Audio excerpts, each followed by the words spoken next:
My question is to the Prime Minister. The Albanese Labor government has made serious and sustained engagement with our region a priority. What benefits is the Prime Minister's most recent engagement in the region bringing to Australia? Give the call to the Prime Minister. I thank the member for Lingari for her question. And of course, last week we launched the report on Southeast Asia Economic Strategy to 2040, developed by Nicholas Moore. And I thank Mr Moore for it. We launched it in Jakarta. There were leading business people, including the new head of the Business Council of Australia, there with us in Jakarta. It was appropriate to do that.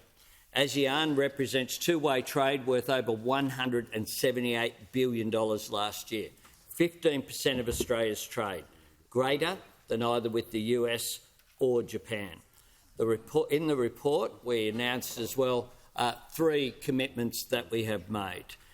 Funding to deal with investment deal teams, a Southeast Asia business exchange, and two-way placements and an internships program for businesses at both ends.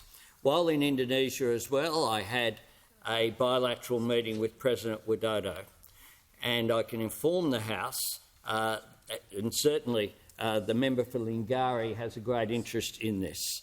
As a result of that and the work of our officials, including in the Agriculture Department, Indonesia has lifted the restrictions which were there on live cattle exports, and they will restart following the decision of Malaysia. I thank my friend, President Joko Widodo. This is why you develop relationships, because it matters here. It matters to jobs. It matters to agriculture. It matters to industry as well.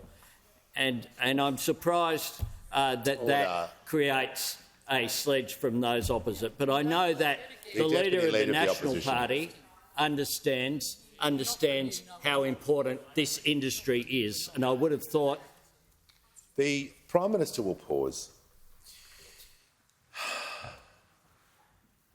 The Deputy Leader of the Opposition has had a very good go today. She's now warned, and she won't interject for the remainder of question time. Prime Minister has the call. Thanks, Mr Speaker. This is important because with the live cattle export industry, by definition, you can't just find another market for it. So that's why it had to be developed and delivered really quickly. And that is why The member for Hume. That is why it was so important, a particularly important industry for Northern Australia, and I thank the member for Lingari for her ongoing commitment. On top of that, the visit to the Philippines was very welcome. The first visit for 20 years. We signed and upgraded the relationship to a strategic partnership while I was there. There are more than 250 major Australian companies operating in the Philippines, and that will make an enormous difference. In the years ahead, one company, ASEN, is looking at, instead of $2 billion they have invested in solar energy here in Australia, lifting that to $6 billion over the next 3 years. Just one example of what can be achieved.